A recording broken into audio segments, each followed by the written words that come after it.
My next guest, he's a professional mixed martial artist with a perfect record of 6 wins with no losses. This man has a 100% finish rate with 5 first-round finishes. Ladies and gentlemen, please welcome onto the show, Robbie Ring. How you doing, Robbie? I'm doing well. Happy to be here on the show. Hey, thanks for taking the time, brother. I know you're busy. You're getting ready for a big fight, so thank you just for taking this time to just chat it up with me, man. No problem at all. So 6-0, man, 100% finish rate. It's a pretty badass thing, don't you think? Oh yeah, yeah. I like to get in there and get the job done. That's for sure. Now, for you, you got a huge fight coming up, but before we even get into that, man, I just want to let the audience know, man, like who is Robbie Ring, man? Like, tell us about you, man. Tell us, why MMA? Why are you not only such a badass, but why'd you even start in this? Yeah, so I feel like I got a pretty interesting story. So I'm just a 23-year-old kid from a small town in Virginia, Yeah. Withville, Virginia. It's right in the Appalachian Mountains. Population here is about 20,000. So Whoa. small area, blue collared Yeah. town, lots of factories. But how I got involved in martial arts is both my mom and dad are lifelong martial artists. My mom, she was a black belt in Chuck Norris fighting systems, and she was a professional kickboxer in the 1980s. My dad, he is a black belt in Walt Bayless combat jujitsu, and he's been doing this for around 35 years now. So both of my parents were involved in martial arts. When they got married, they opened up a gym here in Withville, Hell yeah. and so I was kind of just a baby crawling across the mats. Got a little older, started traditional karate, Tang Sudo karate. Then got a little bit more older and started jujitsu and then MMA. And now we're here. Oh man. Now, so for you, that grew up in the martial arts industry, was there like but did you do any other sports? As a kid and stuff, I played like rec league basketball, Yeah. and I did all right, but it wasn't my passion. I knew that martial arts. When I was younger, I don't think I appreciated it as much. I would go to tournaments and win these Yeah. karate tournaments, or go to a jujitsu tournament and win, but I didn't really start taking it serious and thinking I could make something out of myself till around 14 years old. And man, I've been guns blazing since then. I knew what I wanted to do. I wanted to fight in the UFC, and I just worked as hard as I could. Now I've got a pretty good opportunity on the 22nd. Now, for you and being in the sport of mixed martial arts, it's very different. Like every sport's got their challenges, but like, for you, right? You're saying, I want to be in the UFC or I want to be a fighter, right? It's a difference between like saying it and then doing it, whether it's weight cut or, just getting your first like hard punch right in the face. Am I right? Yeah, When did it hit yeah, you that you were in there? yeah, man. It's I'll tell you, this sport it's the best sport in the world, but it really isn't for the weak. It's Yeah. a tough sport, not just physically, but mentally. It's a tough sport too. Football players during their season, they get to compete every single week. Yeah. So if they have a bad week, they get to turn it around next week. MMA fighting, you go out there and have a bad fight, it's going to stick with you for at least 3 months. So it's a tough 100%. sport. It's a tough sport, mentally and physically. Yeah, I agree with you. And not to take anything away from like a football player, but if you play professional football, you do make pretty good money. Yeah, that's So another thing. Yeah. so that's another thing that kind of helps you stay afloat, right? So Yep. definitely different kinds of like pace because in what you're doing with a fighter. I think that it's one of those things that I guess if you really want it, I mean, you have to really want it, right? Yes. You have to make sacrifices outside of the cage as well. Like you said, the money thing is a thing that most up and coming fighters struggle with. It's you If you set your mind that you want to make it to the top, you're not going to be able to work a 12-hour shift job. I mean, there's so many factories here where I'm at that I could make 28, $30 an hour, but when would I ever have the time to train to make my goals? So Yeah. lots of sacrifices in the fight game. How do you stay focused? Yeah, so this is a good question. I stay focused. I just constantly tell myself that if I want to be the best, I have to train like the best. Yeah. And I think that training is what keeps me focused. 6 days a week, I know that I'm going to push myself to the limits.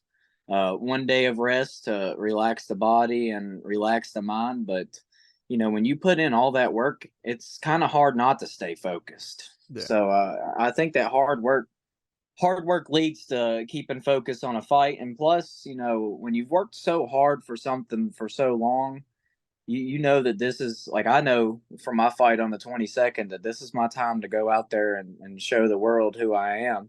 And that's been keeping me really, really motivated. Now, life isn't perfect, right, Robbie? I mean, you started in 2019, right? That was your first professional fight.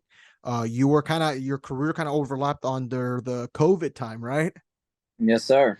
So I'm sure like that was a struggle in itself, man. Like how what do you tell yourself? Like, I mean, because a lot of it you're by yourself, right? Your mind, your thoughts. There's a time here and there, and not every day is freaking perfect, right? You're gonna struggle with it. Or like, is there one thing or a mantra that you tell yourself, like a saying or anything that you tell yourself just to continue to move forward and grind and remind yourself why you're doing this?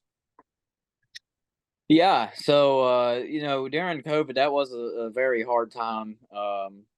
But it kind of opened up. I felt like I matured a little bit during Okay. COVID. I had a few amateur fights right before I turned pro that it was against guys that I should have went out there and completely smashed, but I ended up going to a decision with them. I think that my mindset was a little off in my last couple of amateur fights. I didn't truly believe that I was as good as I probably am or Yeah. was at that time.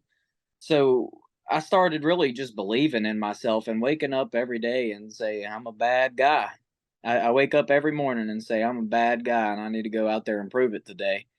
And just that mindset of getting 1% better every single day, that keeps me moving forward, because in this game of mixed martial arts, you're constantly learning. I don't care who you are. There's so many techniques that you can learn. There's so many things that you might have a bad habit of doing on your feet that you can go in there and fix it that day. And I emptied my cup out. My cup might have been halfway full, but I completely emptied it out and just became a student. And I feel like that's why I've got so many finishes now as a pro. When did it hit that, hey, I'm pretty damn good at this MMA thing? Probably, I've always believed that I was good. I think that pressure of being the small town guy fighting, locally and stuff, and everybody Yeah. knows you as a fighter, it started to wear on me. And fighting amateur, I was young. I had my first. It was an unofficial MMA fight, but it was back in 2015. I was a Yeah. 15-year-old kid. So I let that pressure go and just focused on what I'm going to do out there, not really focused on what everybody else wants me to do, or if I'm going to let people down if I don't win. So after I fought Jacob Kilburn, he's a ex UFC vet, and I went out there and dominated that fight, and I was like, well, he's made it to the top, and I just ran through that fight, then why can't I get there? And Yeah. so that fight really boosted my confidence in myself. And 2 fights later, I got the call to come on to the Contender series. And how long had it been, or what were you doing when, I believe, what are you with Jason House? Yes, sir. Iridium Sports Agency. Yep, awesome, man. Shout out to them. Jason's such a great guy. But what were you doing, or when did you get that call, and how did it feel? Man, I just got done with MMA practice, Yeah, and I got home, and I'm a newlywed. I've been married for about four congratulations. weeks now, and me and my wife were just sitting there watching TV like we always do, and I get a text message from Jason House, and he said, "There's a spot on the Contender series that just opened up. Are you ready?" And I said, "I'm ready. Let's go." Didn't even know the opponent yet, but I was just like, "Let's go. I don't care. I'm going to train hard and go out there and do what I do." He gave me the opponent, and I felt like it was a good matchup. So that made it even better. And me and my wife, we just celebrated. I called my parents, who were my coaches, and told them. They were super ecstatic about it. So it was a good night, that's for sure. Now, how does that work? So you're gonna fight in Contender Series on Tuesday, the 22nd. Huge opportunity for you. But do they like fly a family member out? Do they just fly corner? Do they even let family go in there and watch this fight? Because I've seen some people in the audience. How does that work? So they, of course, they bring my corners, which is Of going to course. be my mom and my dad. I think I'm the first in Contender Series history to have their mom and their dad in the That's dope. corner. So they fly us out there, and they do. You can invite two people to Oh, that's come. dope. I've got a teammate of mine that's going to make the trip with me and share the experience. My wife, she's a school teacher, and school just started back Oh. up, so unfortunately, she don't get to be there. But I know that she'll be watching and cheering me on. Do you feel nerve pressure having your mother and father, corner you?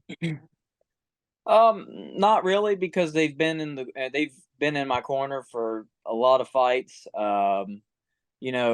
Dad, he's all I've known as my head coach, and so I really don't feel any nerves. We do a great job about separating, that father son, mother son bond, and then the coach bond. So when we're in Vegas and we're getting ready to fight, and the lead up to the fight, they're going to be in coach mode. Okay. It's not going to be family time. It's going to be them coaching me to victory.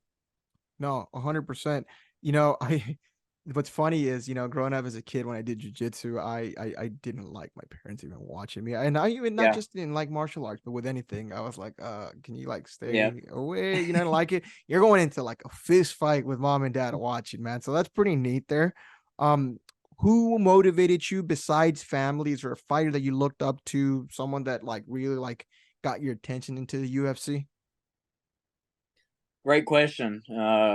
So I tell everybody that I'm a fan of UFC now, but I'm an even bigger fan of the UFC, the early UFC days. Hell And I yeah. remember sitting there as an 8-year-old boy with my dad, and we were watching. Man, my favorite fighter of all time, Randy Couture. Hey, We that's were my dad's watching. favorite. Yes, Oh it's yeah. my dad's favorite as well, and I would sit there and I think I was watching Randy Couture spank Tito Ortiz, and I looked at my dad and I said, That's funny. "Dad, I want to do that. I want to fight in the UFC." And Dad probably snickered back then and said, "Yeah, you could do it if you set your mind to it." But now it's becoming a reality. So I get, Randy Couture.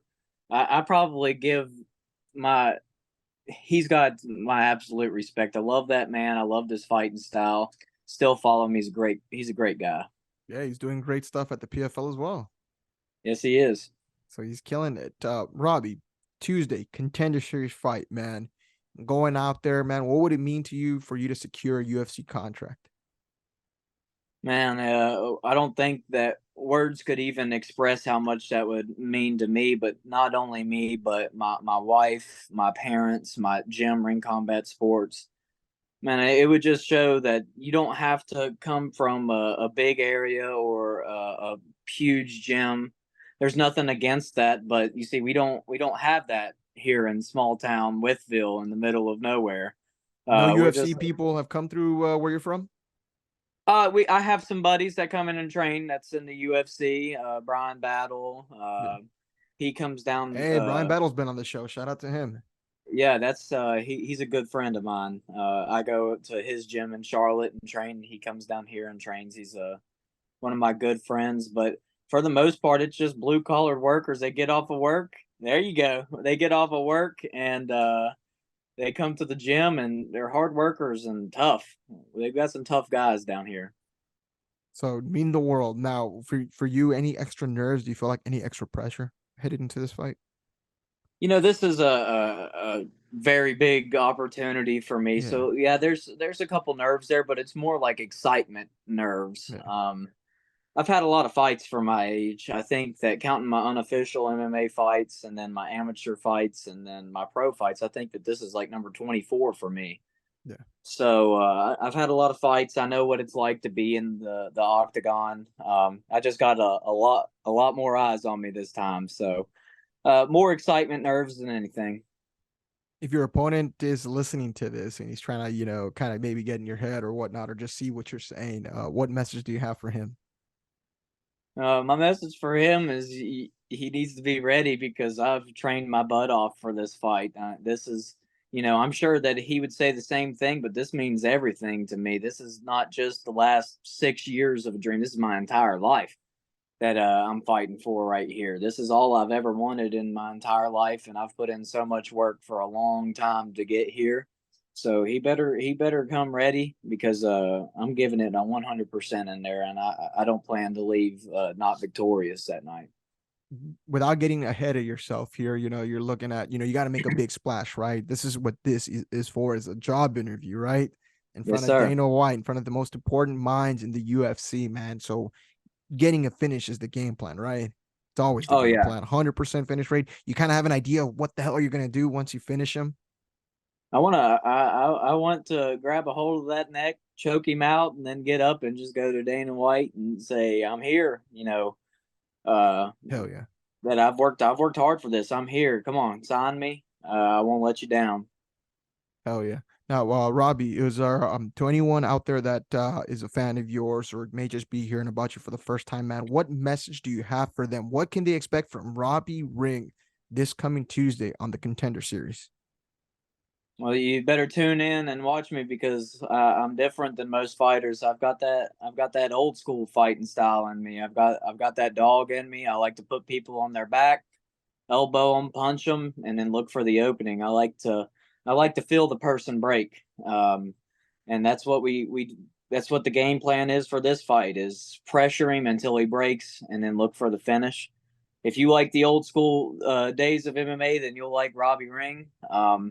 Like I said, I'm just a small town kid, and I think that a lot of people could find inspiration from me. That it doesn't matter where you're from, that you can make something out of yourself with hard work.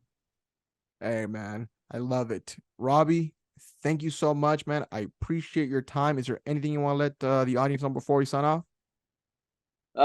Just tune in and watch me. I feel like I'm a good guy. I'm humble, and the more fans that you can have, the better in this sport. So just make sure to tune in, support me. August 22nd, ESPN Plus.